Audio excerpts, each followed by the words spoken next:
حضرات، التماس ہے کہ ایک مرتبہ پھر سورہ حمد اور 3 مرتبہ سورہ اخلاص یعنی سورہ قل هو اللہ کی تلاوت فرما کر شہدائے راہ اسلام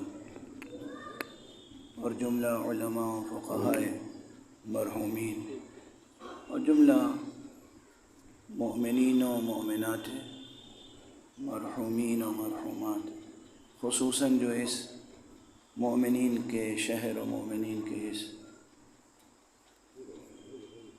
علاقے سے جوار رحمت میں جا چکے ہیں، ان سب کی روحوں کے لیے ایصال فرمائیں۔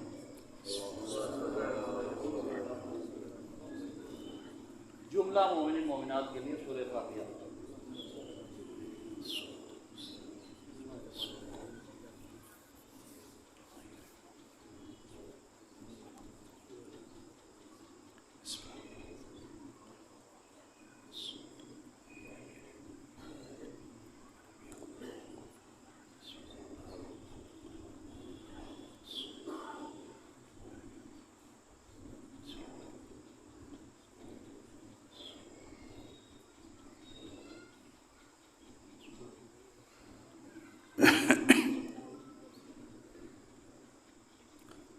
اعوذ باللہ من الشیطان الرجیم، بسم اللہ الرحمن الرحیم، الحمد للہ رب العالمین، والصلاة والسلام علی اشرف الخلائق اجمعین، سیدنا و سید الاولین والآخرین، حبیبنا و حبیب الہ العالمین، امام المرسلین و خاتم النبیین، ابی القاسم المصطفى محمد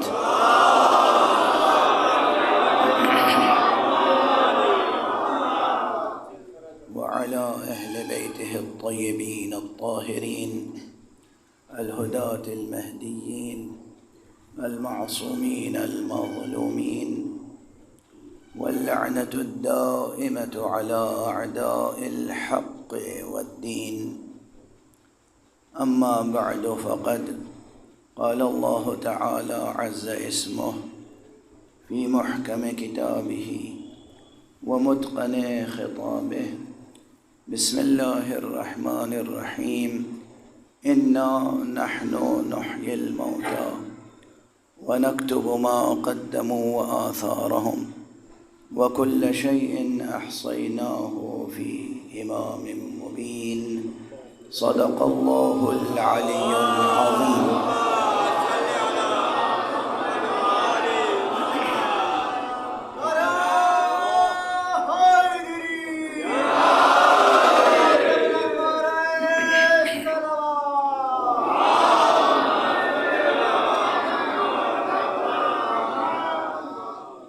حضرات، بغیر کسی تکلف و تعارف کے میں سب سے پہلے تو عرض معذرت کر لوں آپ حضرات سے۔ اگر کوئی شخص کسی کام کی اہلیت نہ رکھتا ہو اور اس کی ذمہ داری قبول کر لے تو وہ اپنے نفس پر بھی ظلم کرتا ہے اور دوسروں پر بھی،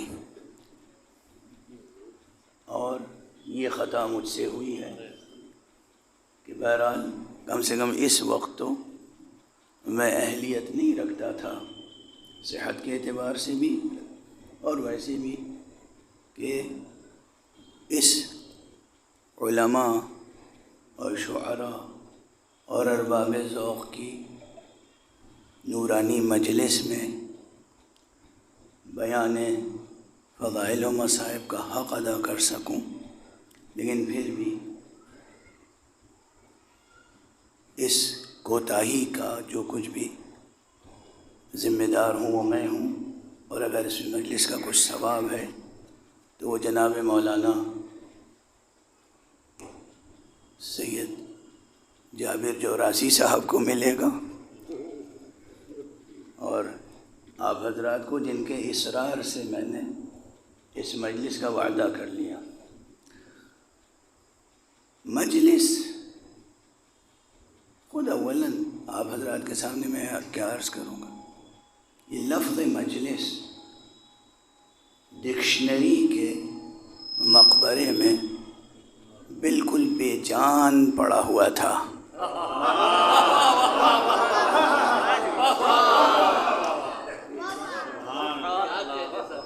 لفظ مجلس یہ قوامیس اور فرہنگوں اور لغات کے مقبرے میں بے جان پڑا ہوا تھا۔ اس لفظ مجلس کو بھی زندگی ذکر شہداء نے بخشی۔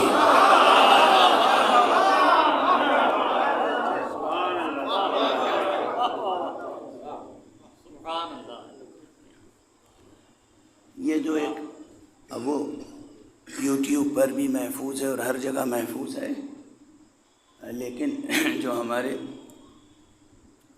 نوجوان باہمت طلباء ہیں، اسٹوڈنٹس ہیں، ان کے لیے بار بار میں یاد دلاتا ہوں کہ یہ جو میں نے ابھی جملہ کہا، یہ صرف سخن گسترانہ بات نہیں ہے۔ حقیقت یہ ہے کہ ڈکشنریوں میں، یہ ڈکشنریوں کی حقیقت ہی ہے کہ یہ الفاظ کا مقبرہ ہوتی ہیں، لفظوں کا مقبرہ ہیں ڈکشنریاں۔ اس میں بالکل بے جان الفاظ ہوتے ہیں اور بس الفاظ ہی ہوتے ہیں، وہاں معنی ہوتے ہی نہیں ہیں۔ سب سے بڑا مغالطہ یہ بھی ہے، اسٹوڈنٹس سمجھتے ہیں کہ ڈکشنری میں میننگ مل جائیں گی، ڈکشنری میں معانی نہیں ہوتے، ڈکشنری میں میننگ نہیں ہوتی، کتب لغات میں معنی نہیں ملتے، وہاں لفظ کے بدلے لفظ مل جاتا ہے، لفظ کے بدلے میں لفظ، لفظ کے مقابل میں لفظ۔ مثلاً انگریزی اردو لغت اٹھا لیجئے تو اس میں واٹر لکھا ہوگا ایک طرف، آگے پانی لکھا ہوگا، دونوں الفاظ ہیں۔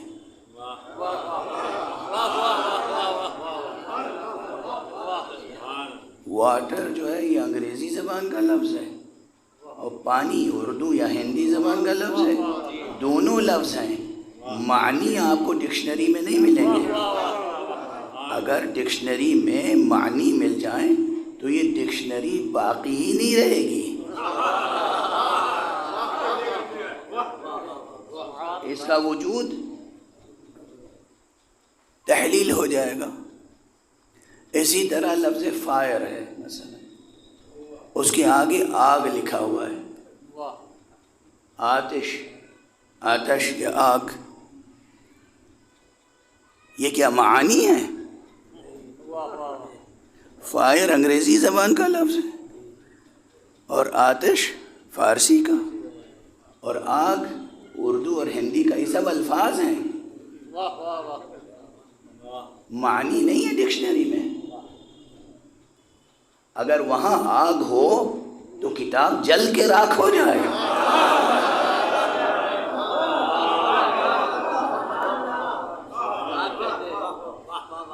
واضح ہے نا، روشن ہے نا یہ نقطہ؟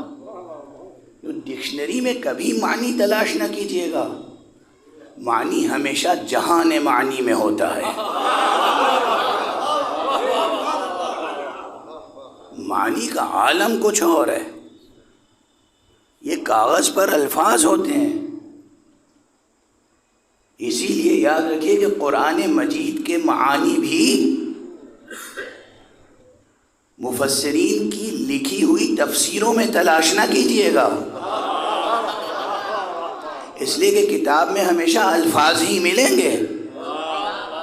معانی کی تلاش ہو تو جہان معانی قرآن تک پہنچنے کی کوشش کیجیے گا، اور جہان معانی قرآن اس کا نام ہی ہے دائرہ اہل بیت مصطفیٰ۔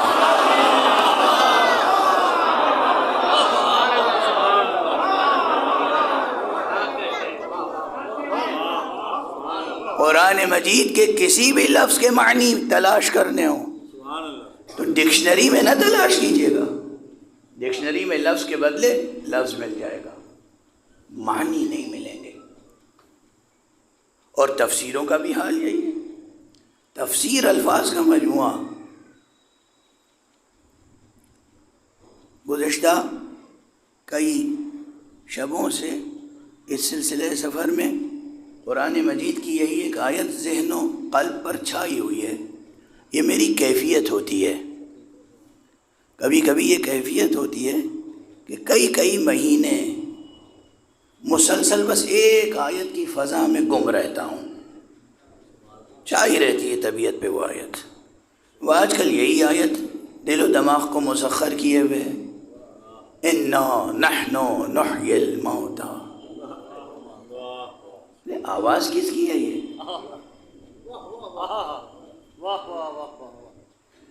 قلم قدرت سے، یہ سریر خامہ قدرت سے یہ کیا صدا آ رہی ہے؟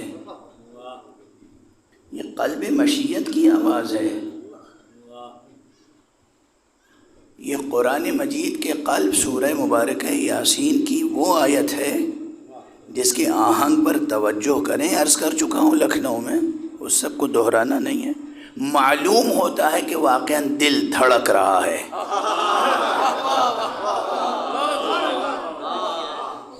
جو لوگ اہل ذوق ہیں، ارباب ذوق ہیں، دیکھیے پروز ہو یا پوئٹری، ہر چیز میں ایک آہنگ ہوتا ہے، اس پوری کائنات میں ایک آہنگ ہے، ہر چیز میں ایک آہنگ ہے۔ یا آپ کی رگوں میں جو لہو دوڑ رہا ہے اس میں بھی ایک آہنگ ہے، یہ جو دل دھڑک رہا ہے اس کا بھی ایک اپنا آہنگ ہے، اور یہ جو سانس لیتے ہیں آپ، اس کا بھی ایک آہنگ ہے۔ آپ آبشاروں کے سامنے چلے جائیں، آبشاروں میں بھی ایک آہنگ ہے، اس صدا میں بھی۔ یہ جو ہوائیں چلتی ہیں اور درختوں کی پتیاں ہلتی ہیں اس میں بھی ایک آہنگ ہے۔ یہ جب گلستان میں کلی چٹکتی ہے تو اس آواز میں بھی ایک آہنگ ہے۔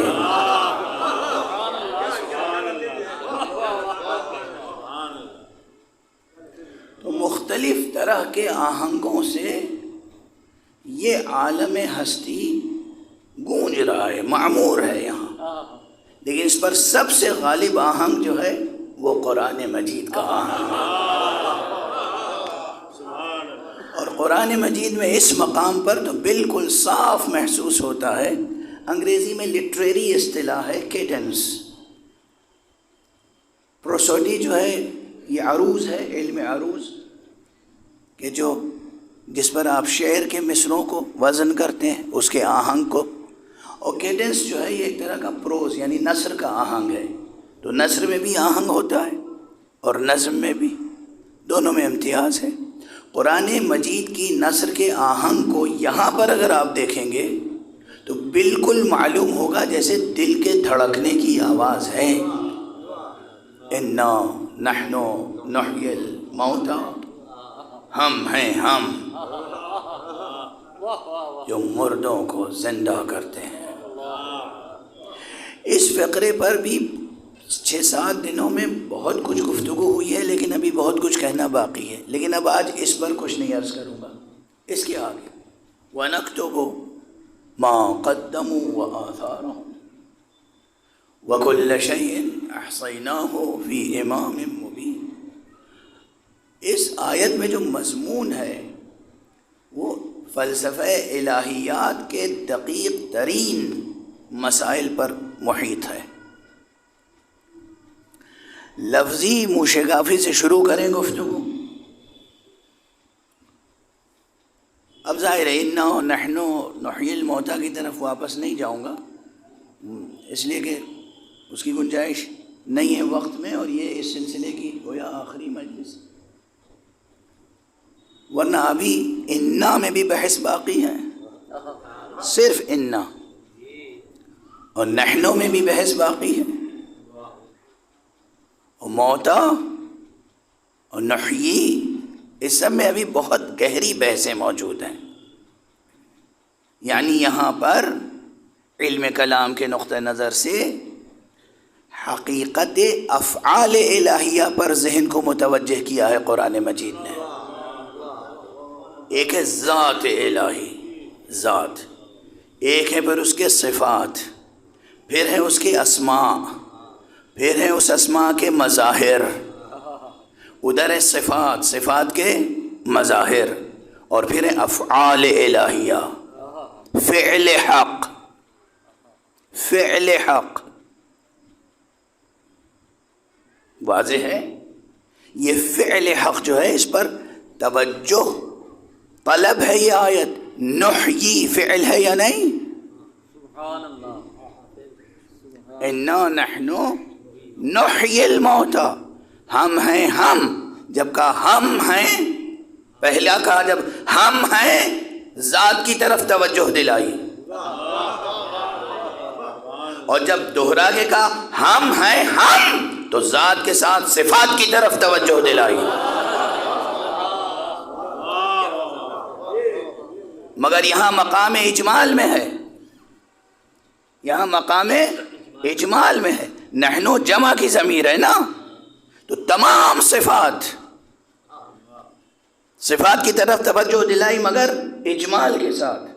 تو انا ذات کی طرف توجہ منعطف ہوئی، نحنو ذات کے ساتھ صفات کی طرف توجہ ملتفت ہوئی، نحیی صفات کے بعد افعال کی طرف توجہ ملتفت ہوئی. یعنی صرف اس ایک آیت کو سمجھنے کے لیے ابواب توحید کے تمام فصول سے گزرنا پڑے گا. صلوات پڑھنے محمد و آل محمد.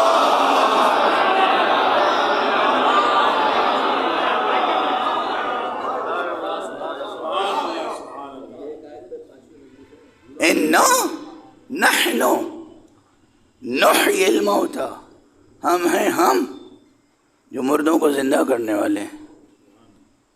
تو اب صفات کی کیفیت سارے دنیا کے جو فلاسفہ ہیں فیثاغورس سے لے کر اور اب تک کوئی بھی ہو، بحثیں سب نے کی، حل کوئی نہ کر سکا. سب سے بڑا مسئلہ صفات حق میں کیا ہے؟ نہ اس کے اسماء کا حصر اور شمار کسی کے ذہن میں ممکن ہے، نہ صفات کا. لیکن افعال حق میں سب سے بڑی بات یہ وہ خالق ہے اور ہم مخلوق. خالق اور مخلوق کے درمیان جو رشتہ ہے وہ کیا ہے؟ ظاہر خلق کا رشتہ ہے، فعل خلق. اللہ تخلیق کرتا ہے، ہم اس کے مخلوق ہیں. اللہ کیسے تخلیق کرتا ہے؟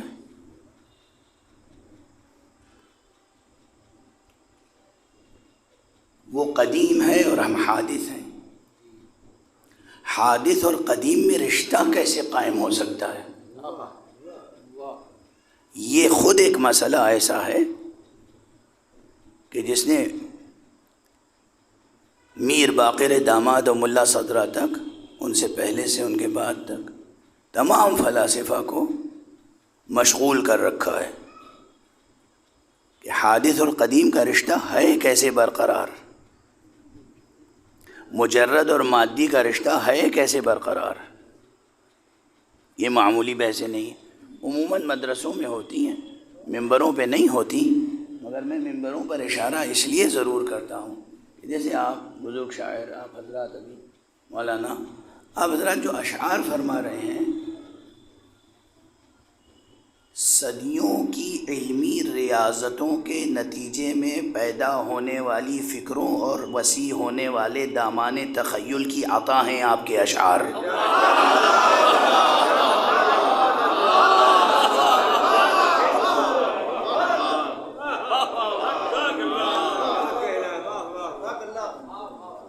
یہ علماء کی ریاضتیں تھیں، یہ علماء کی ریاضتیں تھیں جو پھیلتی رہیں، وسیع ہوتی رہیں. موت کے بعد یہ جسم عنصری پیوند خاک ہو جاتا ہے، پھر ہماری روح کہاں رہتی ہے؟ اب حکماء نے کہا، حکماء کے ایک مکتب نے، کہ یہ روح جو ہے ہماری، یہ جسم مثالی میں رہتی ہے، جسم مثالی۔ اب آپ سمجھیں گے کہ جسم مثالی کا تذکرہ ان کی زبان پہ اس لیے آ رہا ہے کہ بدایہ نہایہ وغیرہ کچھ پڑھی ہوگی، اس لیے جسم مثالی کی بات کر رہے ہیں۔ اب آپ کو حوالہ دوں، نہ بدایت الحکمہ علامہ طباطبائی کی، نہ نہایت الحکمہ۔ اگر یہ ہماری نئی نسل صرف میر انیس و مرزا دبیر علیہ الرحمہ کے کلام کا بھی صحیح مطالعہ کرے تو یہ اتنا بڑا ذخیرہ ہے کہ جسم مثالی کا تذکرہ حکمت و فلسفے کی کتابوں میں تو بعد میں آپ دیکھیے گا۔ مرزا دبیر علیہ الرحمہ کی ایک بیت سماعت فرما لیں، وہ فرماتے ہیں بعد از فنا نہ جسم مثالی ملے مجھے۔ مرزا دبیر رحمت اللہ علیہ، بعد از فنا نہ جسم مثالی ملے مجھے، بس ذل رحمت شہ عالی ملے مجھے۔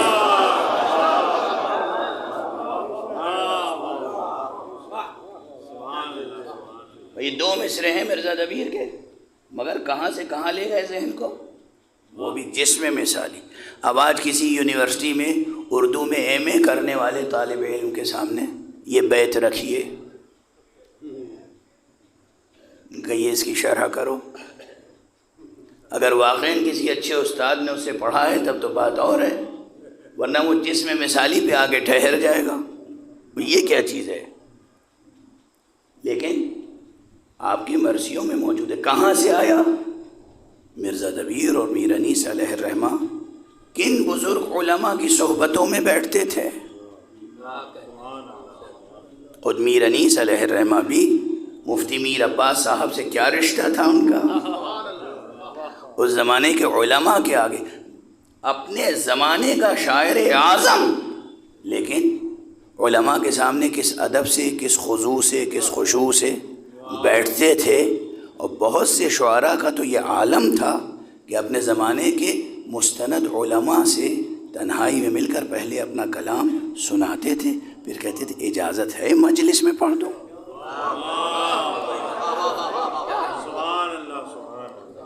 اس لیے کہ ان کی کیفیت کیا تھی؟ کہا بھئی دیکھیے ہم اہل قافیہ ہیں،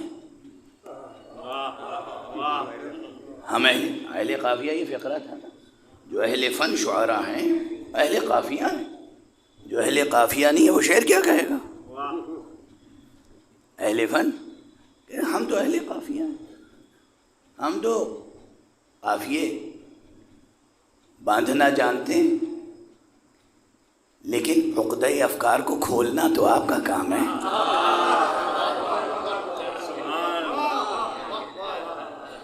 حفظ مراتب، بزرگوں میں وہ شان اب بھی باقی ہے۔ آپ دیکھیے یہ جب ممبر پہ پڑھ رہے تھے اپنا سلام تو کس تواضع و انکسار کے ساتھ اس فقیر سے کہہ رہے تھے کہ آپ ذرا سماعت فرمائیے گا، حالانکہ انہیں معلوم ہے کہ میں ناشاعر انسان ہوں، لیکن یہ وہ تہذیب ہے جو چلی آ رہی ہے، یہ وہ تہذیب ہے، روح تہذیب۔ اب ہمارے یہاں بہت سے، یہ آواز بہت دور تک جا رہی ہوگی یا جائے گی، بہت سے حضرات جو صحیح معنی میں اہل قافیہ بھی نہیں ہیں، جو صحیح معنی میں اہل قافیہ بھی نہیں ہیں، لیکن ان میں کیا غرور ہے،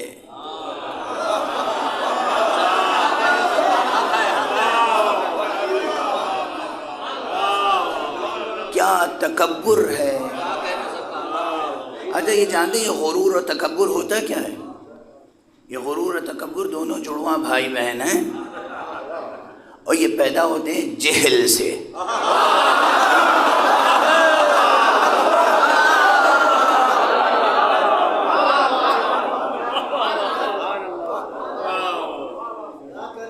یہ معیار یاد رکھیے گا، جہاں بھی آپ ہیں کسی بھی میدان میں، کوئی شہرت کے اعتبار سے کتنے ہی بڑا عالم فاضل وغیرہ وغیرہ وغیرہ ہو، اگر اس میں آپ واقعاً فطرت سلیمہ آپ کی محسوس کریں کہ اس شخص میں غرور ہے، تکبر ہے، تو سمجھ لیجیے گا کہ یہ جتنا بڑا بھی پڑھا لکھا ہو مگر پڑھا لکھا جاہل ہے۔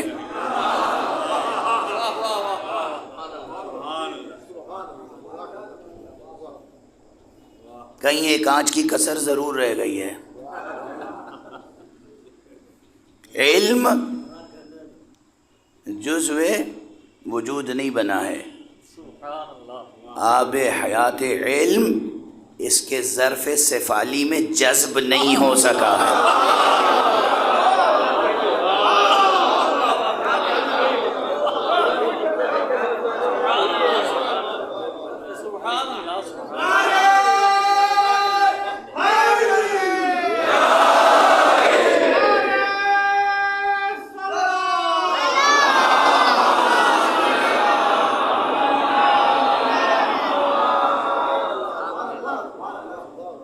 عموماً یہ چیزیں تکبر، غرور، تمکنت اور ساتھ میں اضطراب، یہ سب جو ہے وہ جہل کی پیداوار ہوتا ہے. علم ہمیشہ انسان میں تواضع، انکسار، اخلاص، بردباری، تحمل اور اطمینان پیدا کرتا ہے. کیسے ہی حالات کیوں نہ ہوں، علم گھبراتا نہیں، علم اضطراب کا شکار نہیں ہوتا.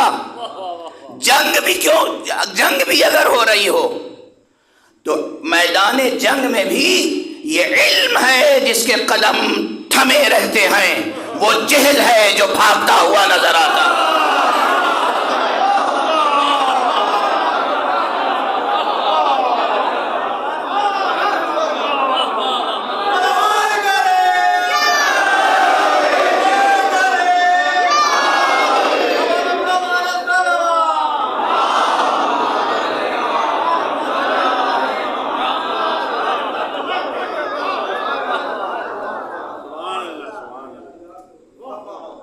علم اور اطمینان توأم ہے. جہاں علم ہوگا وہاں اطمینان ہوگا، جہاں علم ہوگا وہاں حلم ہوگا، جہاں علم ہوگا وہاں صبر ہوگا. یہ چیزیں جمع نہیں ہو سکتی کہ علم بھی ہے بے صبری بھی ہے.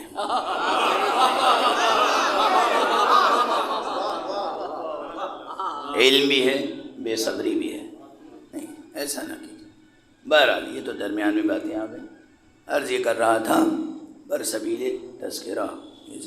کبھی کبھی ایسا ہوتا ہے مولانا، دل دماغ میں بہت سی باتیں ہوتی ہیں جوانوں کو دیکھ کر، کاش اس کو یہ بھی بتاتا جاؤں، یہ بھی ذکر کرتا جاؤں، یہ بھی ذکر کرتا جاؤں.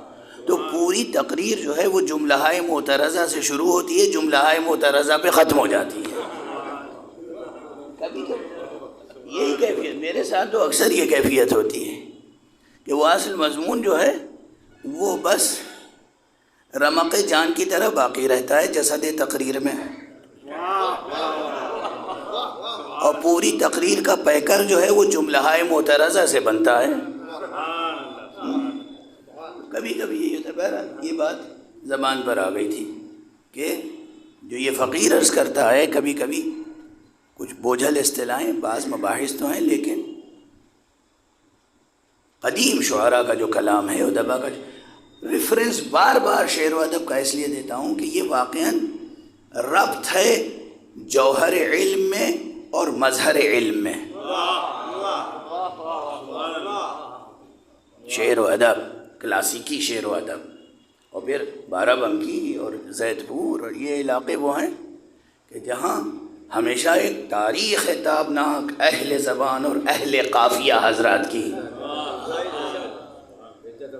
اور وہ بھی وہ اہل زبان اور اہل قافیہ جو صرف خالی قافیوں کے حامل نہیں تھے بلکہ زبان اور قافیہ ان کے معانی سے لبریز رہے ہمیشہ، جنہیں یہ حق تھا کہنے کا کہ وہ شاعر اور ہیں جو باندھتے ہیں قافیے صاحب. اب عام طور پہ لوگ صاحب کہتے ہیں نا، وہ اصل لفظ تو صاحب ہے. وہ قافیے اور وہ شاعر اور ہیں جو باندھتے ہیں قافیے صاحب. ہمارے قافیوں سے عقدہ افکار کھلتے ہیں.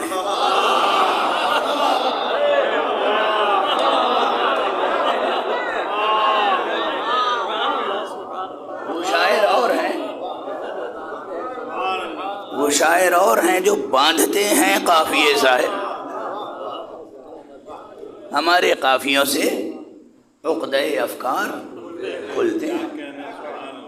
تو عموماً خاص طور سے فضائے مجلس اہل بیت، فضائے عزا میں پروان چڑھنے والی ذہانتیں، اور یہاں پروان چڑھنے والا جو ذوق سخن ہے وہ ہمیشہ عالم معنی سے مربوط رہا ہے.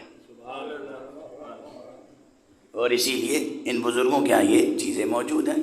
اب جو مسلسل میں عرض کرتا آ رہا ہوں کہ یہ جو آیت ہے اور جو حقیقت آپ سب پر روشن ہے، آپ میں سے کسی کو اس حقیقت میں شبہ نہیں ہے کہ ہمیں جو زندگی کا حصہ ملا ہے یہ ایسا حصہ نہیں ہے جو کبھی دینے والا واپس لے لے. وہ فیاض علی الاطلاق ہے. ہم میں سے کوئی بزرگ کسی کو کچھ دیتا ہے کوئی چیز تو واپس نہیں لیتا.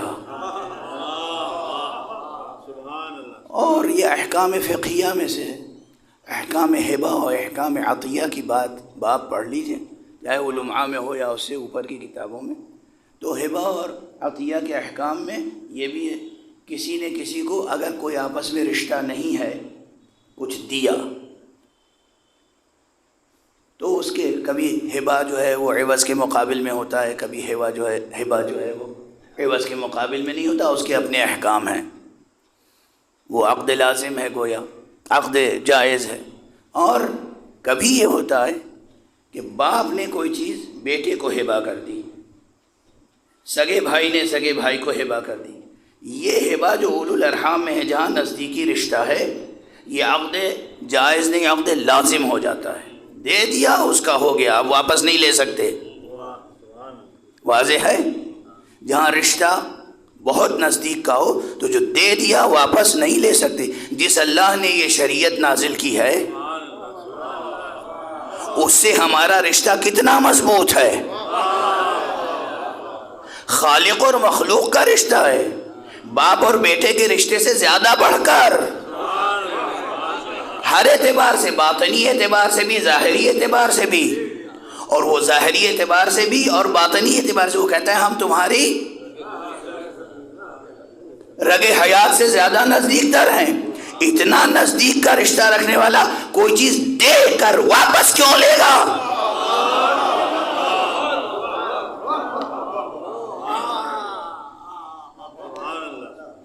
وہ جسے زندگی دے دیتا ہے واپس نہیں لیتا.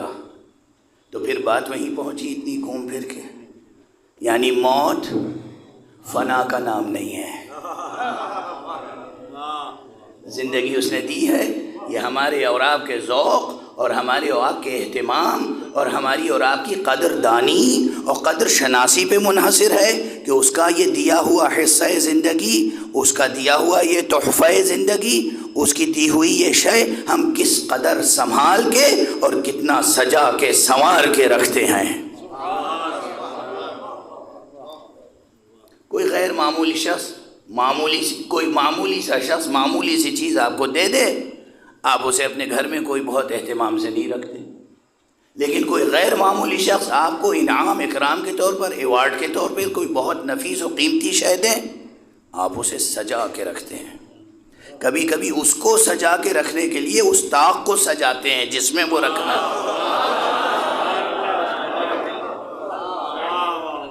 ہے.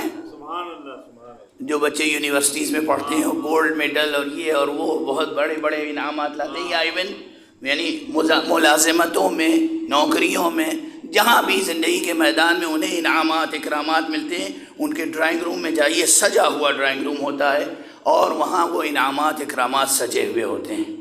اللہ نے ہمیں زندگی کا انعام دیا ہے.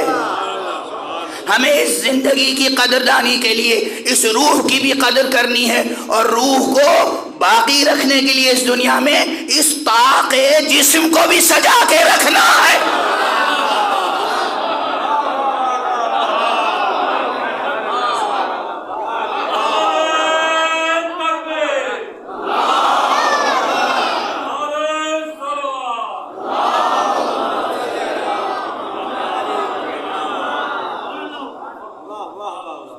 اس جسم کی بھی قدر کریں، اس کو بھی سجا سنوار کے مضبوط بنا کے رکھیں، اور اس کے اندر جو روح ہے اسے بھی یہ الگ ہے کہ یہ نظام الہیہ ہے، یہ نظام الہی ہے، یہ حکمت الہیہ ہے کہ یہاں جب تک ہیں تو یہ جسم ہے، اس کے اندر ایک اور لطیف جسم ہے، اس لطیف جسم کو کہتے ہیں جسم مثالی یا جسم برزخی، اسی کو کہتے ہیں. اور پھر اس لطیف جسم کے توسط سے روح ہمارے اس عنصری وجود سے متعلق ہے. یہ سب پیوند کاریاں ہیں دست قدرت کی. ورنہ روح کیا ہے؟ مجرد. جسم کیا ہے؟ عنصری. مجرد اور عنصری، مجرد اور مادی میں پیوند کاری کیسے ہوگی؟ مشکل ہے. جیسے وہ مشکل تھی جس کی طرف ابھی اشارہ کیا تھا. خدا قدیم، خدا مجرد، خدا ما فوق تجرد، اور ہم عنصری مادی. ہمارا اس کا رشتہ کیسے برقرار ہو سکتا ہے؟ حادث کا قدیم سے رشتہ کیسے برقرار ہو سکتا ہے؟ پہلے وہ لکھنؤ کے مدارس میں بھی پڑھائی جاتی تھیں کتابیں، اب شاید مجھے نہیں معلوم پڑھائی جاتی ہیں یا نہیں. تمام مدارس دینیہ میں پڑھائی جاتی تھی. میر باقر داماد کی کتابیں اور ملا صدرہ کی کتاب، اور اس میں یہ بحث بطور خاص جو میر باقر داماد نے پیش کی تھی پہلی مرتبہ، جس کا عنوان ہے نظریہ حدوث دہری. نظریہ حدوث دہری. آ گئی بات یہاں تک تو جو جوان حضرات فلسفی اور سائنس کا ذوق رکھتے ہیں ان کے سامنے ذکر کر کے آگے بڑھوں. ایک صلوات پڑھ دیجئے محمد.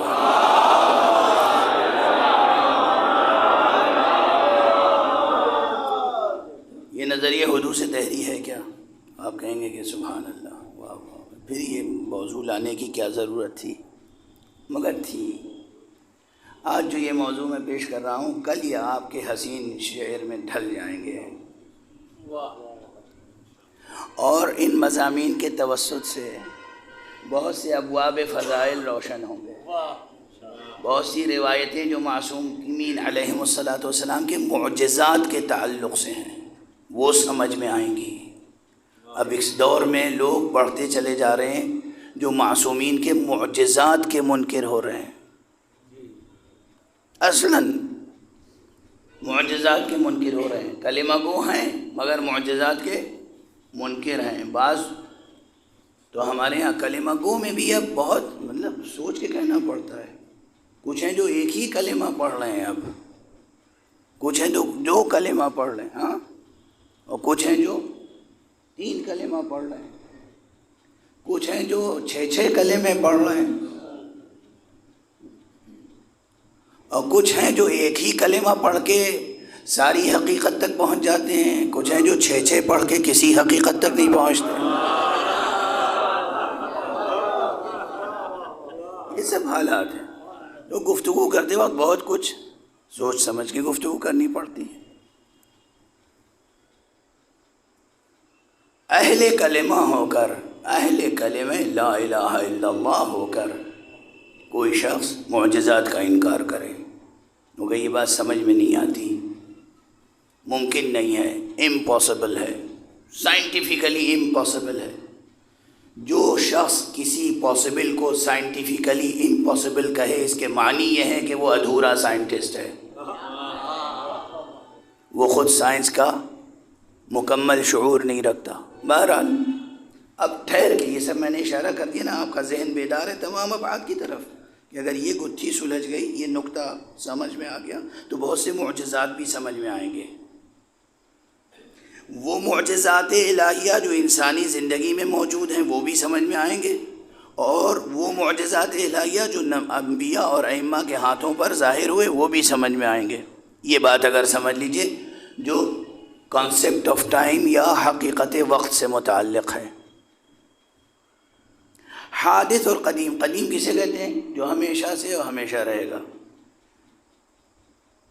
یعنی اللہ ہمیشہ سے ہمیشہ. یہ ایک تعبیر ہے جو زبان کی عاجزی کا سجدہ ہے.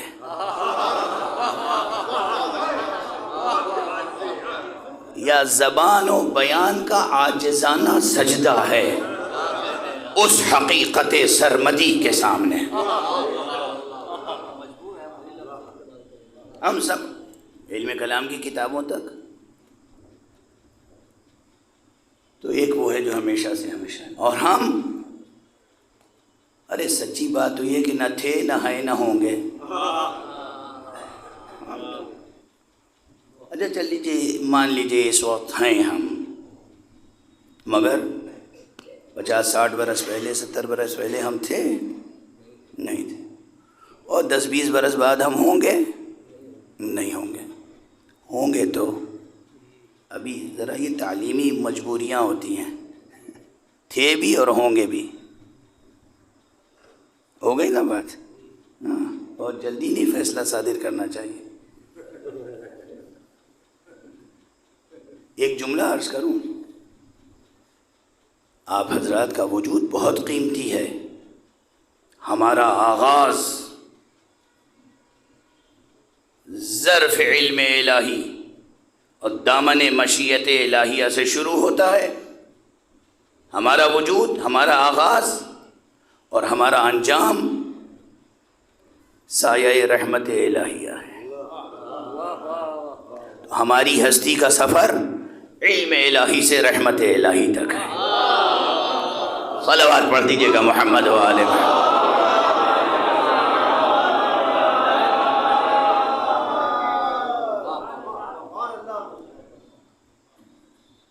یہ مسائل وجود کے بڑے پیچیدہ ہیں.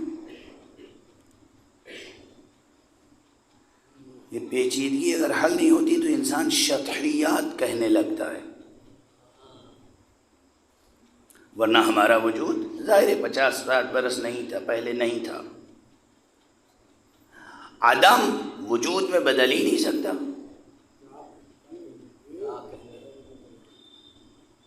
عدم وجود میں نہیں بدل سکتا، اور عدم سے وجود نہیں آتا. عدم عدم ہے، عدم تو لاشے ہے، عدم بطلان محض ہے. وجود سے وجود پیدا ہوتا ہے. تو ہم اگر آج موجود ہیں تو کہیں نہ کہیں دامن وجود میں تھے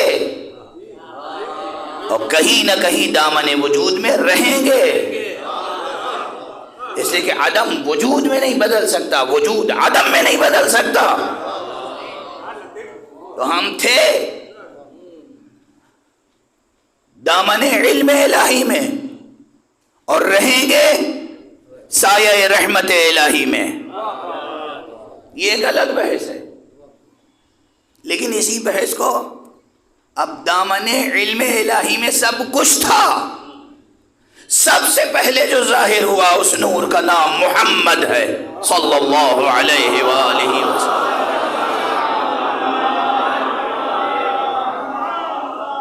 ایک اور صلوات پڑھ دیں محمد.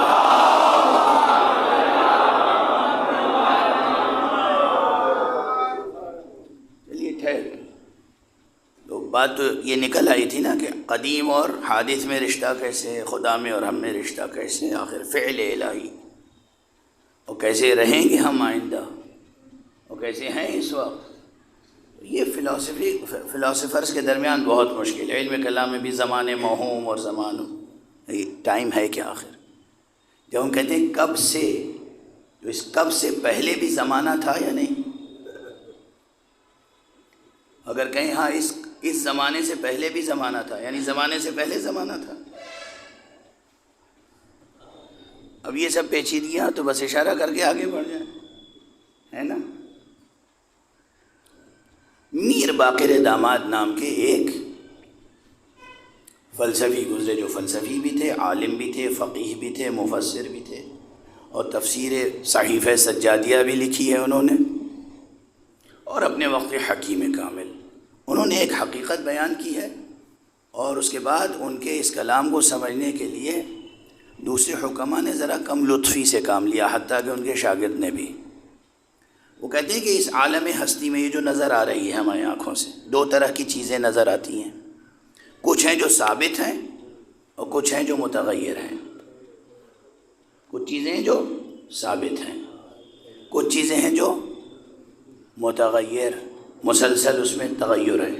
اور جہاں تک آپ نظر دوڑا کے دیکھیں اس سورج کی روشنی میں ہر چیز میں تغیر نظر آتا ہے، ہر چیز میں برابر چینج، تغیر اور ارتقاء موجود ہے. کچھ چیزیں جو ثابت ہیں. تو ان دو طرح کی چیزوں میں رشتے کس طرح کے قائم ہوں گے؟ تین ہی طرح کے ہو سکتے ہیں. ایک ثابت کا ثابت سے رشتہ، ایک ثابت کا متغیر سے رشتہ، اور ایک متغیر کا متغیر سے رشتہ. معاف فرمائیے.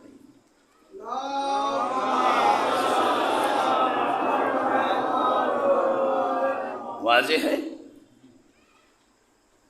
تین طرح کے جب رشتے ہوئے تو تین طرح کے ظرف درکار ہوں گے ہمیں. تو سوال یہ ہے کہ متغیر سے متغیر کا رشتہ جہاں ہے وہ ہے ظرف زمان، وہ ہے ٹائم، ظرف زمان. متغیر کا ثابت سے جو رشتہ ہے وہ ہے ظرف دہر، اور ثابت کا ثابت سے جو رشتہ ہے وہ ہے ظرف سرمد. ابھی تک انگریزی زبان میں مناسب لفظیں ہیں نہیں جو ان فلسفیانہ اور الہیاتی مطالب کو ادا کر سکیں. ایک ہے زمان، آپ تین دائروں کا تصور کر لیں تعلیمی لحاظ. ایک ہے چھوٹا سا دائرہ، اس کا نام ہے زمان. ایک ہے اس کے اوپر بہت بڑا دوسرا دائرہ جس کا نام ہے دہر، اور اس کے اوپر ایک عالم ہے جس کی کوئی انتہا نہیں معلوم، وہ ہے سرمد. جتنی چیزیں متغیر ہیں یہ عالم زمان میں ہے، ظرف زمان میں ہے. اور جو چیز ثابت اور متغیر کے درمیان رشتہ ہے یہ عالم دہر میں ہے. اور ایک رشتہ وہ ہے جو سرمدی عالم میں ہے. ذات حق سمدی ہے اور سرمدی. اللہ کی ذات سمدی ہے اور سرمدی. اس کے بعد وہ تمام حقائق جو ظرف علم الہی میں ہیں. آپ کہیں گے کہ ثابت اور ثابت کا رشتہ کیا ہے؟ اللہ کی ایک صفت ہے علم، اللہ ہی کی ایک صفت ہے قدرت. اللہ تو ایک ہے، وہ صفتیں دو ہیں نا.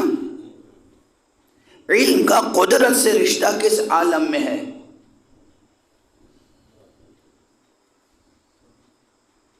وہ عالم سرمد ہے. اور علم اور قدرت کے رشتے سے جو چیز وجود میں آئے گی وہ عالم دہر میں ہوگی، اور جو اس کے مظاہر ہوں گے وہ کہاں ہوں گے؟ وہ عالم زمان میں ہوں گے. اب وہ ہستیاں، بہت تفصیلی بحث سمیٹ کے اس سے زیادہ کی گنجائش نہیں ہے، وہ ہستیاں جو اس دنیا میں رہ کر، یہاں اس عالم زمان میں رہ کر، یعنی اس زمین پر رہ کر عالم سرمد کی حقیقتوں کو دکھا دیں.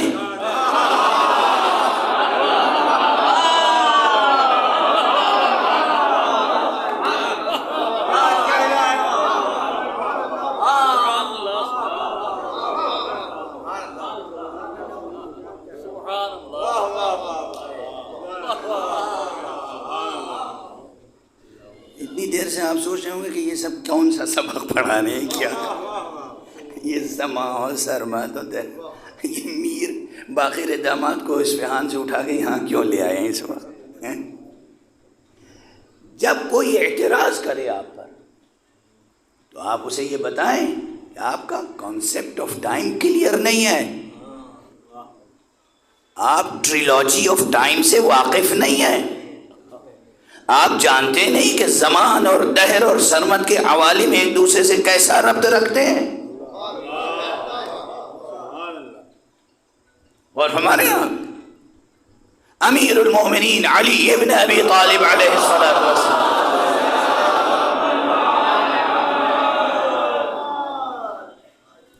ایک بات اور عرض کر، ایک اور صلوات پڑھ.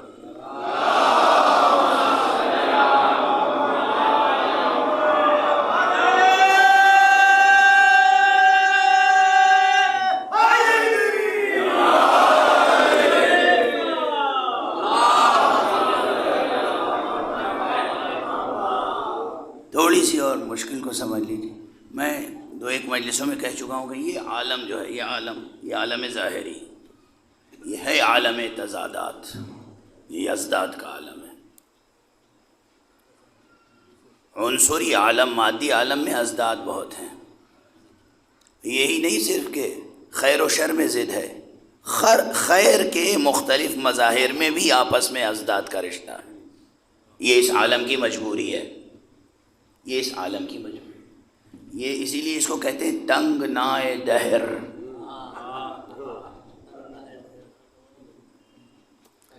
یہاں کی مجبوری ہے. مجبوری یہ ہے یہاں کی.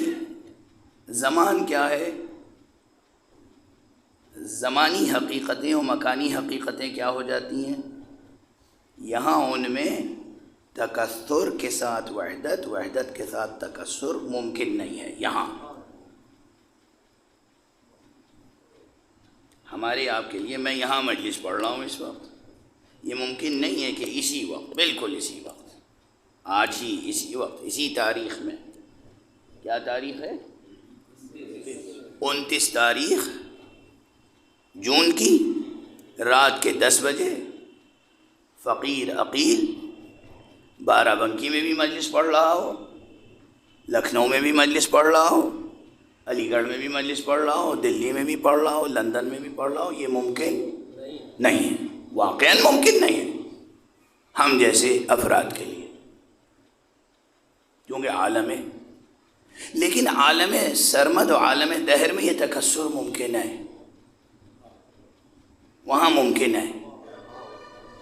کہاں ممکن ہے؟ عالم دہر میں. اب یہ فلسفے کی کتابوں میں مفصل ہے، میں حوالہ دے کے آگے بڑھ رہا ہوں. اب اگر کوئی ایسا مل جائے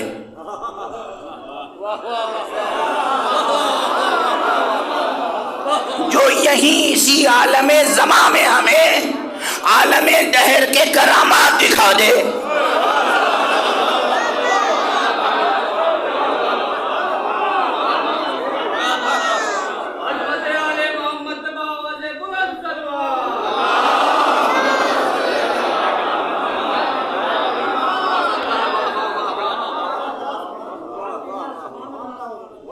وہاں تضادات نہیں، یہاں تضادات ہیں. یہ جسم مادی ممکن نہیں ہے کہ ایک وقت میں اس حیز مکان میں بھی ہو اور پھر دوسرے حیز مکان میں بھی ہو.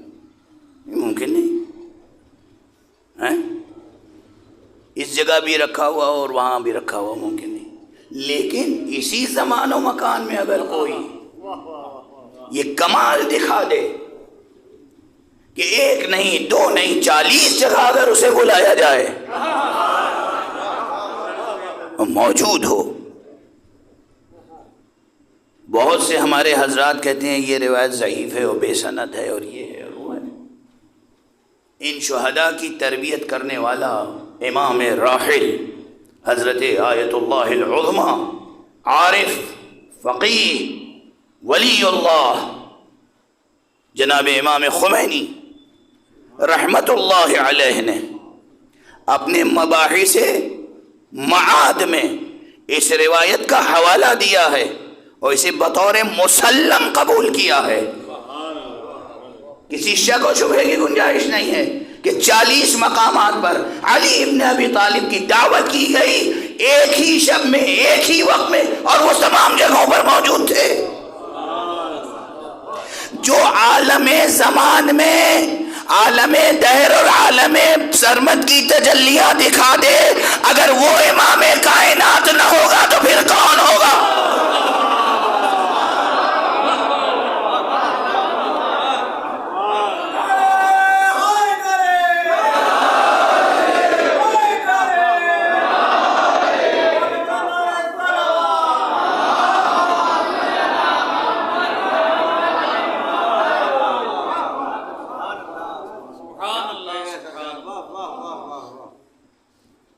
اور اس عالم زمان میں ہم جب زندگی کرتے بسر کرتے ہیں تو ظاہر ہے یہ جسم یہ سب ضروری ہے یہاں کے لیے.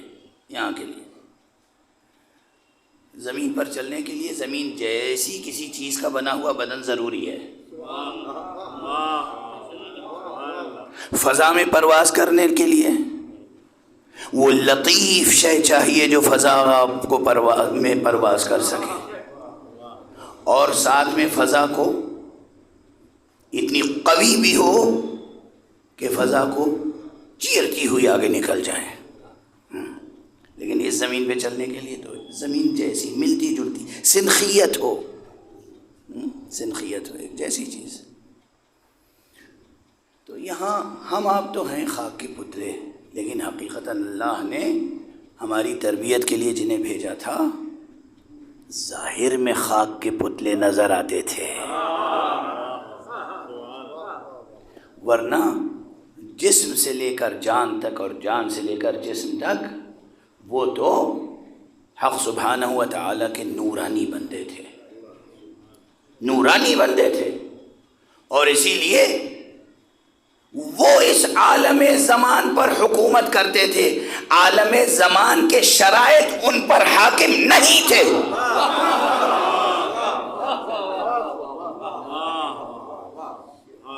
آپ حضرات واہ واہ کریں، سبحان اللہ کریں، بہت سے لوگ فرد جرم عائد کر رہے ہوں گے بیٹھ کر۔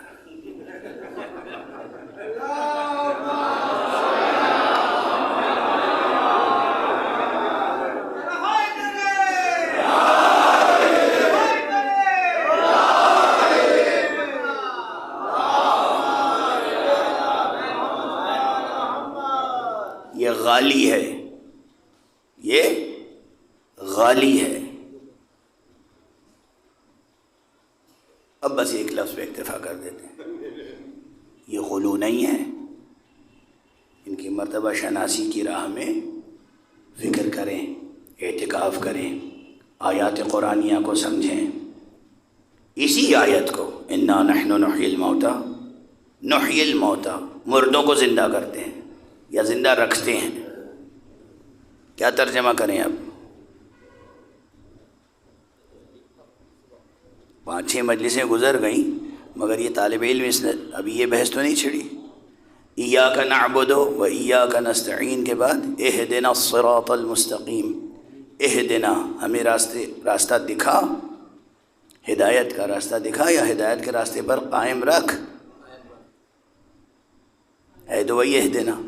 اب یہاں نحیی الموتى، ہم مردوں کو زندہ کرتے ہیں یا ہم مردوں کو زندہ رکھتے ہیں؟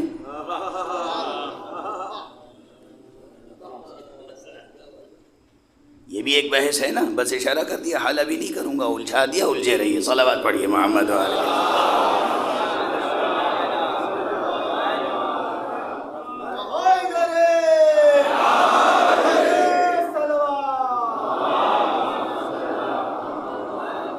یہ اہم مقامات ہیں، یہ اہم بحثیں ہیں، یہ طالب علمانہ شیخی و شوخی نہیں ہے، یہ اہم، یہ طالب علمانہ تساؤلات نہیں ہیں، یہ اہم مقامات ہیں۔ وہ مردوں کو زندہ کرتا بھی ہے، وہ مردوں کو زندہ رکھتا بھی ہے، اور رکھتا کس طرح ہے؟ جسم مثالی میں۔ یہ جسم مثالی کی ایک خصوصیت عرض کر دوں، اسی پہ آج مجلس ختم ہو جائے گی۔ جسم مثالی کی خصوصیت کیا؟ یہ جو مادی جسم ہے، عنصری بدن ہے، یہ کچھ خصوصیتیں رکھتا ہے۔ اس میں ابعاد ثلاثہ ہیں، جو 3 اسپیشل ڈائمنشنس ہیں، مکانی ابعاد، گہرائی، چوڑائی، لمبائی، یہ اس جسم میں ہے۔ ساتھ میں اس میں وزن ہے، ویٹ ہے، اور بہت سی پراپرٹیز ہیں، بہت سی خصوصیات ہیں اس بدن میں۔ جسم مثالی اسے کہتے ہیں کہ جس میں کچھ خصوصیتیں اس کی ہیں اور باقی خصوصیتوں سے وہ عاری ہے، مجرد ہے۔ تو وہ بیچ کی چیزیں عالم تجرد سے بھی جڑا ہوا ہے، کچھ عالم مجرد کے خصوصیات ہیں اس میں، اور کچھ عالم مادی کے، اس لیے وہ عالم مادی اور عالم مجرد کے درمیان میں ہے۔ یہ عالم مثالی آپ اپنا بھی اور دوسروں کا بھی دیکھتے بھی رہتے ہیں اللہ کے لطف سے۔ عموماً لطف خدا سے آپ اپنی آنکھوں سے سوتے ہوئے دیکھتے ہیں۔ جب آپ خواب دیکھتے ہیں، خواب لطف الہی ہے۔ خواب کسی بازار میں بکتا ہے؟ خواب کسی کھیت میں کاشت کرتے ہیں؟ کسی دوا کھانے سے خواب دیکھنے کے لیے راہیں کھل جاتی ہیں؟ خواب لطف الہی ہے۔ اللہ نے انسانوں کو خواب کی شکل میں حجت قائم کی ہے، اللہ نے کہ خواب کی شکل میں انہیں عالم مثال اور عالم تجرد کے عوالم سے روشناس کرایا ہے۔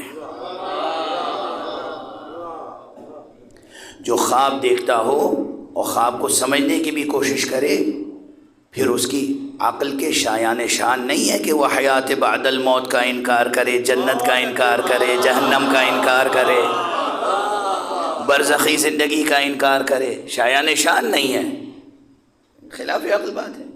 ہم خواب میں کیا دیکھ لیتے ہیں؟ جلدی سے ایک اشارہ بس۔ خود اپنے آپ کو بھی دیکھتے ہیں کہ ہم بیٹھے ہوئے ہیں، چل رہے ہیں، پھر رہے ہیں، بات کر رہے ہیں، کھا رہے ہیں، اور اپنے بعض بزرگوں کو بھی دیکھتے ہیں اور دوسروں کو بھی دیکھتے ہیں۔ ہمارے والد مرحوم کا انتقال ہو چکا، ہم نے انہیں خواب میں دیکھا اور وہ ایک بامعنی بات کہہ رہے ہیں ہم سے اور ہمیں ایک پیغام دے رہے ہیں۔ آنکھ کھلی تو ہم تو بستر پہ پڑے ہوئے تھے، ہماری آنکھیں بھی بند تھیں، منہ بھی بند تھا، نہ ہم بول رہے تھے نہ کچھ۔ یہ دیکھیے کہ جب انسان سو رہا ہوتا ہے تو تجربہ کر کے دیکھ لیجیے، ایک کمرے میں کچھ لوگ بیٹھے ہوئے ہوں اور ایک شخص سو رہا ہو گہری نیند، تو جو قریب میں بیٹھے لوگ آپس میں بات چیت کر رہے ہیں ان کی بات چیت نہیں سن رہا ہے، وہ نیند کیا آئی کہ کانوں پہ پردے پڑ گئے،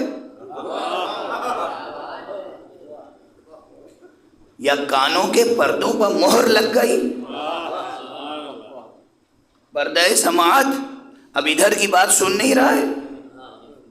نیند کیا آئی کہ آنکھیں بند ہو گئیں، نیند کیا آئی کہ بالکل آپ اپنے وجود سے اور اپنے اطراف سے غافل ہو گئے، کسی کچھ خبر نہیں ہوتی کہ میں جہاں پڑا ہوا سو رہا ہوں آس پاس لوگ کیا کر رہے ہیں، کیا بات کر رہے ہیں، کیا کھا رہے ہیں، کیا پی رہے ہیں، کیا کون آیا کون گیا، اور اندر خواب میں جنت کی سیر کر رہے ہیں۔ ہم باغ میں تھے، ہمارے بابا آئے، ہمارے دادا آئے، انہوں نے یہ کہا، ہم نے سنا، ہم نے یہ جواب دیا، وہ پھل رکھے ہوئے تھے، ہم نے کھایا۔ اے سبحان اللہ! یہ جو آپ کا جسم ایک ہی وقت میں آپ سن نہیں رہے ہیں اور سن رہے ہیں، کھا نہیں رہے ہیں اور کھا رہے ہیں، پہچان نہیں رہے ہیں اور پہچان رہے ہیں۔ اب سمجھ میں آیا کہ آپ کے اندر دو عالم مل رہے ہیں۔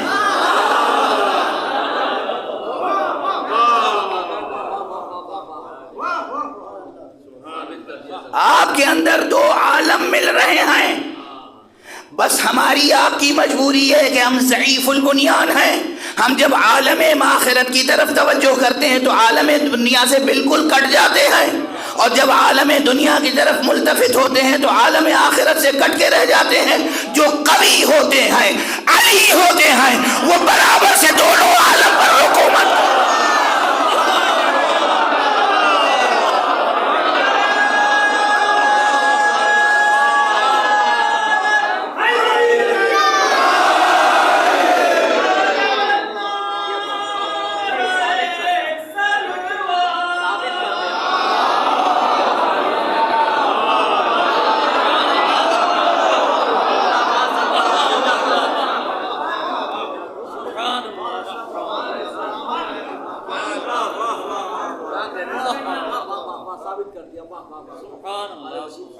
واضح ہے؟ اچھا، یہ جسم جو بستر پہ پڑا ہوا سو رہا ہے، اس پہ کون سے احکام جاری ہو رہے ہیں؟ زمان کے۔ وہ جو جسم خواب میں دیکھ رہے ہیں اسی کا نام ہے جسم مثالی، جو مرزا دبیر علیہ الرحمہ نے فرمایا ہے کہ بعد از فنا نہ جسم مثالی ملے مجھے، بس ذل رحمت شہ عالی ملے مجھے۔ ایک دعا ہے شاعرانہ، وہ نہ ملے گا تو جسم مثالی۔ بہرحال وہ جو جسم مثالی ہے اس پر عالم زمان کے احکام نہیں چل رہے ہیں، پر عالم دہر کے احکام ہیں. دیکھ رہے ہیں 2 دائرے. ٹریلوجی آف ٹائم سمجھ میں آ رہی ہے؟ تسلیس وقت، تسلیس زمان. ایک صلوات پڑھ دیجئے محمد والا.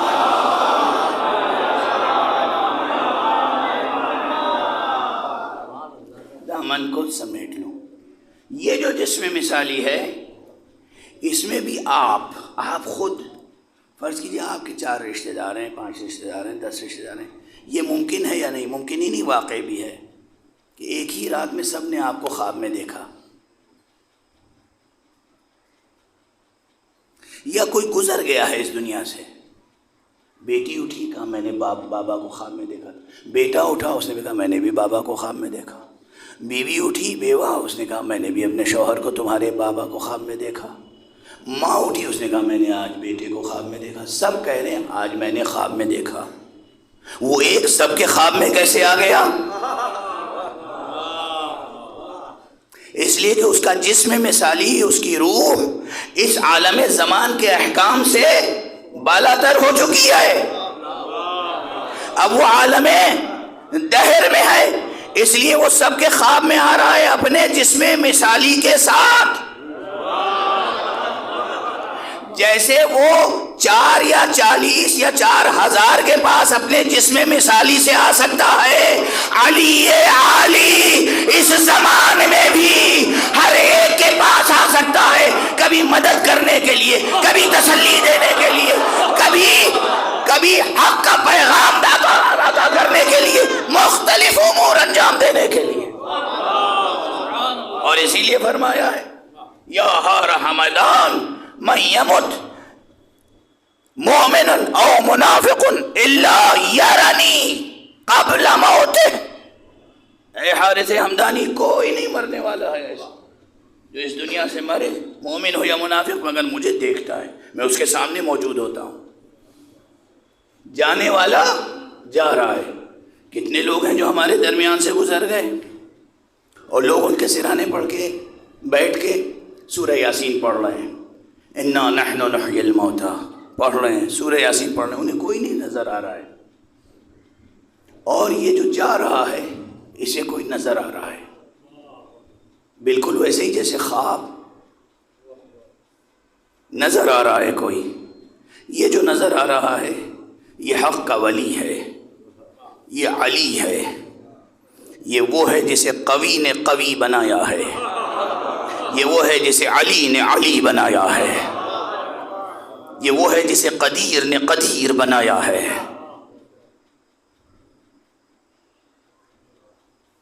گفتگو اسی طرح جاری رہی یا جاری رکھوں تو پھر وہی انجام ہوگا جو عموماً ہر مجلس کے بعد ہو جاتا ہے میرا. اس لیے گفتگو بالکل ادھوری چھوڑ دوں اور فضائل سے لے کر مصائب تک بس 2 روایتوں کا حوالہ دے دوں. ایک تو آ ہی گیا اور میں نے ان معروضات سے ایک روایت کیا. فضیلت کی کتنی روایتیں روشن ہوئی، اشارے ہوئے. صرف ایک معجزہ عرض کروں کہ بعد پیغمبر اکرم صلی اللہ علیہ وسلم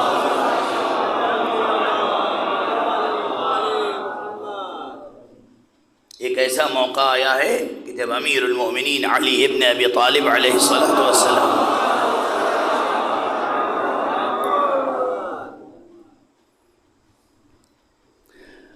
یہ ذکر کر دوں کہ اس آیت میں مطالب تو ابھی بہت ہیں. عرض کیا نحیی الموتیٰ کے آگے بھی نکتبو، کتبہ سے مراد کیا ہے؟ کتبہ کے روٹ ورڈ میں کیا معنی ہے؟ عام طور پہ کیا سمجھا جاتا ہے؟ کتبہ کاف تے بے. کتبہ میں سمجھتے ہیں لکھتا ہوں، انہوں نے کہہ دیا لکھتا ہوں، لکھنے کا مفہوم ہے. عربی زبان میں کاف تے بے اس روٹ ورڈ میں جمع کرنے کے معنی ہیں. جمع کرنا. کتابت کو کتابت اس لیے کہتے ہیں کہ کاتب منتشر حروف کو جمع کر کے لفظ بنا کر لکھتا ہے.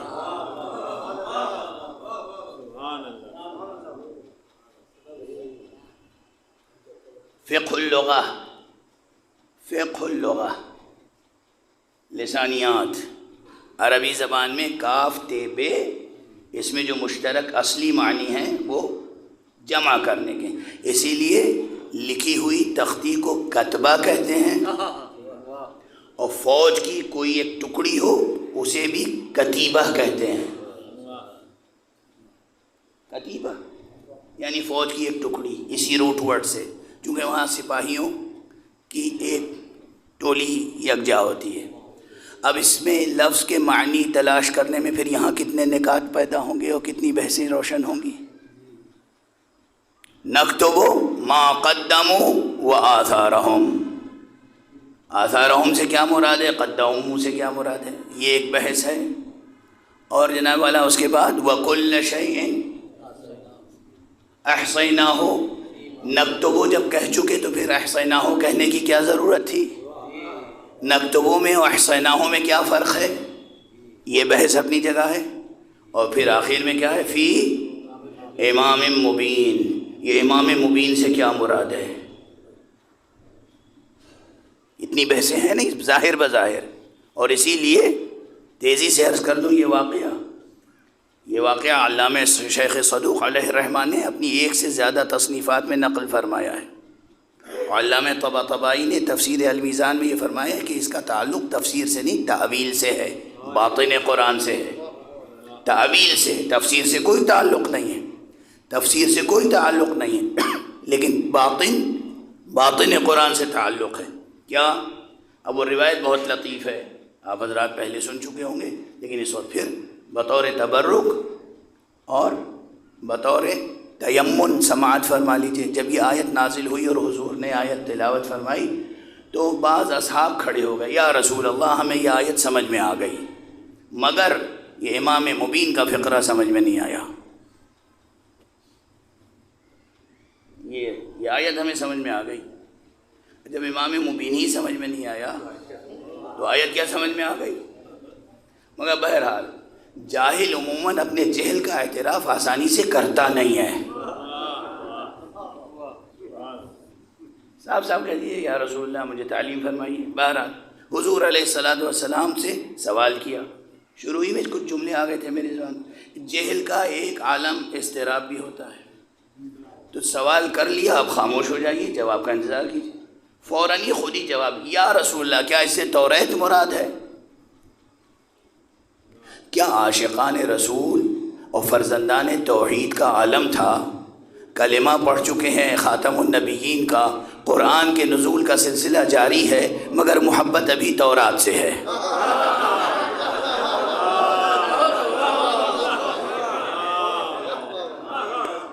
یا رسول اللہ کیا اس سے امام مبین سے تورات مراد ہے؟ حضور نے کہا نہیں۔ کہا کیا انجیل مراد ہے؟ حضور نے کہا نہیں۔ کہا کیا قرآن مراد ہے؟ حضور نے کہا دیکھو وہ دروازے کی طرف کوئی آتا ہوا نظر آ رہا ہے۔ مجمع نے پلٹ کے دیکھا تو دیکھا فرزند ابو طالب مولود کعبہ تشریف لا رہے ہیں۔ کہا وہ ہے امام مبین، وہ ہے امام مبین۔ یہ روایت شیخ صدوق علیہ الرحمہ نے اپنی ایک سے زیادہ کتاب میں نقل فرمائی۔ یہ ہے باطن قرآن، تفسیر سے ظاہر تعلق نہیں، باطن قرآن، تعویل۔ تو انا نحنو سے لے کر امام مبین تک اس آیت میں علمی مطالب، حکیمانہ مطالب، فلسفیانہ مطالب، وجودی مباحث اور فضائل کے مطالب بے پناہ ہیں، بے پناہ۔ میں صرف دو باتوں کی طرف اشارہ کر کے تاکہ فضائل و مصائب کا ربط بھی قائم ہو جائے اور بحث بھی قائم رہے تسلسل کے ساتھ۔ ایک موقع وہ آیا کہ امیر المومنین علی ابن ابی طالب علیہ السلام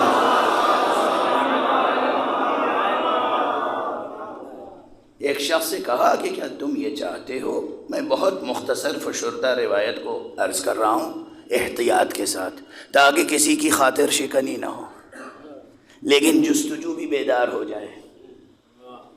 کہا کیا تم یہ چاہتے ہو کہ میں رسول اللہ سے پھر گواہی دلواؤں کہ میری کیا حقیقت و حیثیت ہے؟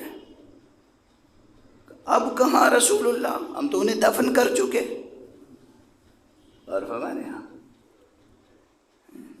کہا نہیں آؤ میرے ساتھ، ہاتھ پکڑا، کہاں لے کے گئے؟ مسجد قباء میں داخل ہوئے تو دیکھنے والے نے دیکھا حضور علیہ الصلاۃ والسلام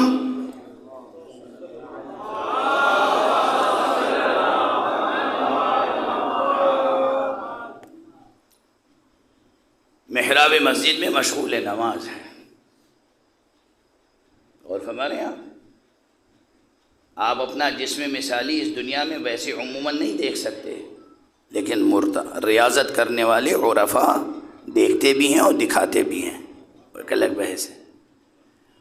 حضور علیہ الصلاۃ والسلام محراب میں نماز پڑھ رہے ہیں، امیر المومنین علیہ الصلاۃ والسلام تشریف لے گئے اور حضور نے نماز تمام کی، وہ پلٹ کے دیکھا اور جو منکر ولایت تھا اس کو غیظ و غضب کی نگاہ سے دیکھا اور بتایا کہ کتنی جلد تم نے بھلا دیا ہمارا پیغام۔ گفتگو تمام ہوئی، چونکہ اب وقت تمام ہو چکا اور مجھ سے اس سے زیادہ بیان جاری رکھنے کی سکت نہیں۔ یہ واقعہ گزر گیا، اس کے بعد جو کچھ ہوا وہ تفصیل ہے کتابوں میں موجود۔ یہ زمانہ گزر گیا، روایت حدیث باقی رہی اصحاب کے درمیان۔ امیر المومنین کا زمانہ گزر گیا، امام حسن کا زمانہ گزر گیا، اب کچھ حضرات امام حسین کے زمانے میں آئے۔ امام حسین علیہ الصلاۃ والسلام سے پوچھا، آقا ہم آئے ہیں آپ سے ایک روایت کی تصدیق کے لیے، ہم جاننا چاہتے ہیں کہ یہ روایت، یہ واقعہ، یہ حدیث جو بیان کی جاتی ہے درست ہے یا نہیں۔ امام نے فوراً فرمایا تم کیا مسجد قباء کے واقعے کے بارے میں پوچھنا چاہتے ہو؟ کہا مولا ہماری جانیں نثار ہو جائیں، ہاں بالکل ہم مسجد قباء کی روایت کے بارے میں پوچھنا چاہتے ہیں۔ کہا آؤ بیٹھو میرے قریب، کچھ کلمات زبان پر جاری فرمائے۔ کہا دیکھو تو ذرا نظر اٹھا کر، زبان سے نہیں کہہ رہے ہیں کہ ہاں یہ روایت صحیح ہے، دیکھنے والے اب مسجد قباء دیکھ رہے ہیں، مسجد قباء کا پورا واقعہ اپنی نگاہوں سے دیکھ رہے ہیں، عالم زمان میں رہتے ہوئے عالم دہر کے مناظر دیکھ رہے ہیں۔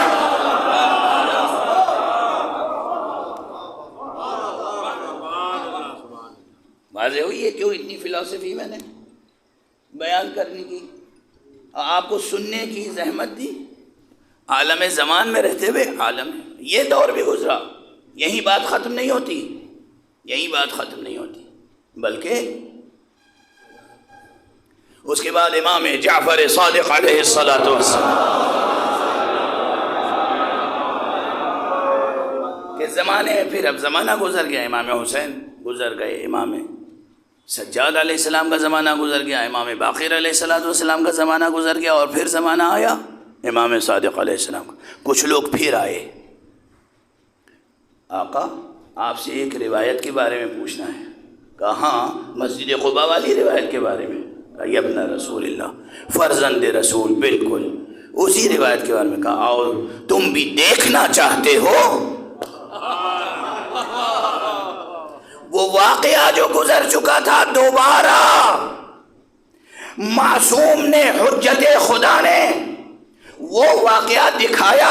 یہ معجزات ضعیف نہیں ہے، انہی مقامات اور ملکات اور تصرفات کی بنا پر کوئی امام معصوم صاحب عصر و زمان کہلاتا ہے۔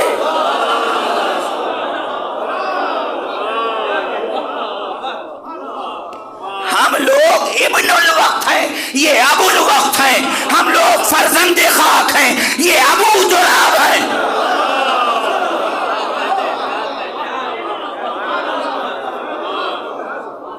ہم فرزند زمان ہیں، یہ متصرف ہے زمانے پر، جب چاہے زمانے کی چادر کو سمیٹ دیں، ان کی مرضی ہو تو پروردگار ابھی قیامت برپا کر دے، مگر یہ ان کا صبر ہے کہ ان پر قیامتیں گزر جاتی ہیں، مگر یہ نہیں چاہتے کہ اللہ کے بندوں پہ قیامت ٹوٹ پڑے، بس گفتگو ختم ہو گئی، ان کا صبر ہے۔ تصرف دیکھیے، یہی تصرف، زمان پر تصرف اور مکان پر تصرف، یہ امام کو خدا عطا فرماتا ہے۔ امام حسین مدینے میں ہیں، جناب ام سلمہ سے رخصت ہو رہے ہیں۔ آپ عموماً سنتے رہتے ہیں یہ روایتیں، منبر پر ہمیشہ پڑھی جاتی ہیں۔ آپ نے دیکھا کہ اس میں فضیلت کا پہلو کتنا ہے، اس میں حکیمانہ حقائق کتنے ہیں کہ جب جناب ام سلمہ نے کہا بیٹا حسین کہیں بھی جانا، عراق نہ جانا، کربلا نہ جانا، میں نے تمہارے نانا سے سنا ہے کہ تم وہاں قتل کر دیے جاؤ گے۔ امام حسین علیہ السلام نے فرمایا یا اماں، اے مادر گرامی، کیا آپ سمجھتی ہیں کہ مجھے نہیں معلوم ہے؟ اگر آپ فرمائیں تو میں اس نشیب کو بھی دکھا دوں جس نشیب میں میرا سر قلم کیا جائے۔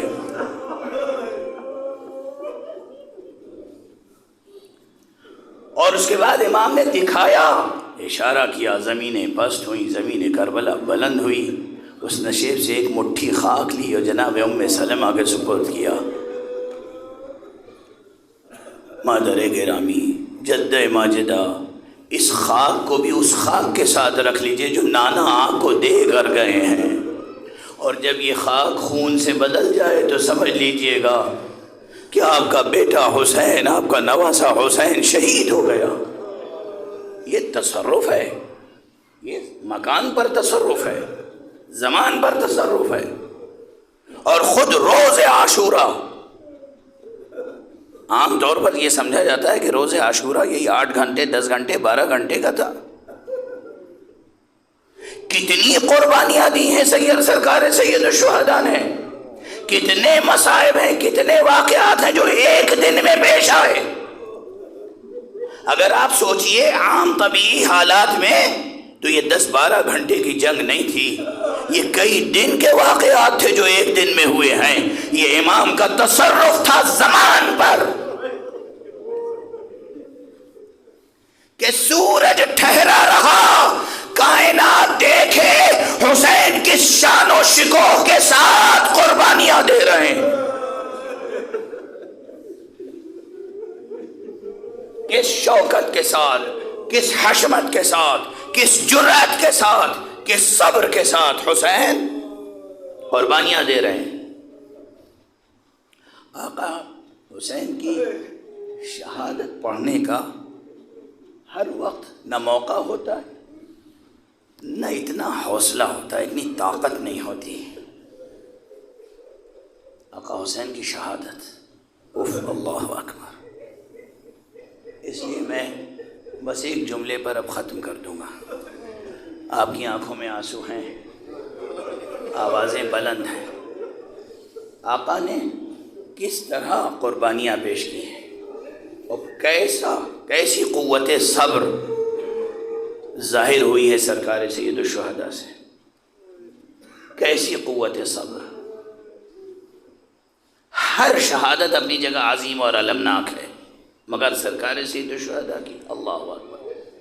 میں حالانکہ شہداء کی ایصال ثواب کی مجلس ہے، اور عموماً بھی کسی بزرگ کے ایصال ثواب کی مجلس ہوتی ہے تو رسماً ہمارے ہاں امام حسین ہی کے مصائب پڑھے جاتے، خاص امام کی شہادت، مگر اس وقت تسلسل کلام کو بس یہاں روک دیتا ہوں۔ آقا کی شہادت پڑھنے کی اس وقت سکت نہیں ہے، جرأت نہیں ہے، طاقت نہیں ہے میرے جسم، لیکن اس سے پہلے جو شہادت ہوئی بس اس کی طرف اشارہ کر دوں، کیونکہ میں یہ کہنا چاہتا ہوں کہ کس حشم کے ساتھ، کس قوت صبر کے ساتھ قربانیاں پیش کی ہیں۔ عموماً بہت سے بزرگ اساتذہ کو، خطبہ کو بھی میں نے سنا ہے، شعراء میں بے اختیار ایک شاعر یاد آ گئے، ان کے یہ 2 مصرے میں کبھی کبھی منبر پہ مقامی مصائب میں پڑھتا ہوں۔ جناب شاعر سفینہ، مرحوم شاعر سفینہ قاسم شبیر نقوی نصیر آبادی مرحوم، پروردگار ان کو جنت نصیب فرمائے، بلندیاں عطا فرمائے۔ چھوٹی بہر میں 2 مصرے ہیں مگر کس قیامت کے ہیں، بس احساس شرط ہے، احساس شرط ہے۔ عزیزان گرامی، کسی مصیبت کی تفصیل بیان کرنے کی ضرورت نہیں ہوتی. اشک باری کے لیے، سر و سینہ پیٹنے کے لیے، ماتم داری کے لیے احساس کی بیداری شرط ہے. احساس کی بیداری شرط ہے. اگر احساس بیدار ہے تو سمجھیے کہ فرماتے ہیں حشر تک سوچ عدل انسانی. حشر تک سوچ عدل انسانی، صرف اصغر کا خوں بہا کیا ہے.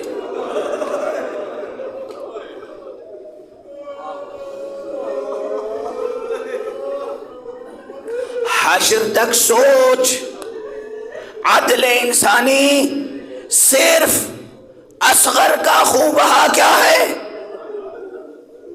یہ جناب حضرت علی اصغر علیہ السلام کی شہادت کے ذمے ہم نے بعض بڑے خطیبوں کو سنا جو صاحب علم بھی تھے. ان کی زبان سے یہ جملہ ادا ہوا تو مجھے حیرت ہوئی. وہ جو واقعہ ہے آپ حضرات جانتے ہیں کہ شہادت کے بعد 6 ماہے کی میت کو لے کر حسین 7 مرتبہ خیمہ گاہ کی طرف بڑھے اور 7 مرتبہ پھر پلٹ کے پیچھے آئے. آپ میں سے ہر ایک روز عاشوراء اس سنت حسینی کو اعمال عاشوراء میں بھی شامل کرتا ہے.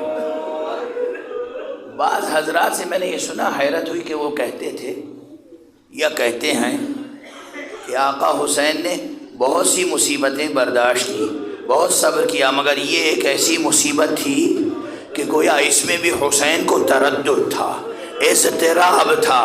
میں کہتا ہوں کہ نہیں، تردد اور اضطراب کی بات نہ کیجیے گا. آقا حسین کو کبھی اضطراب لاحق نہ تھا. اس آسمان کے نیچے آقا حسین اس بار مصیبت کو اٹھا کر ناز فرما رہے تھے.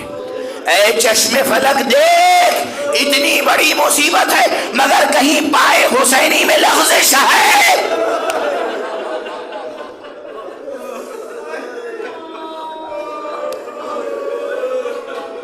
7 مرتبہ آگے بڑھے، 7 مرتبہ پیچھے.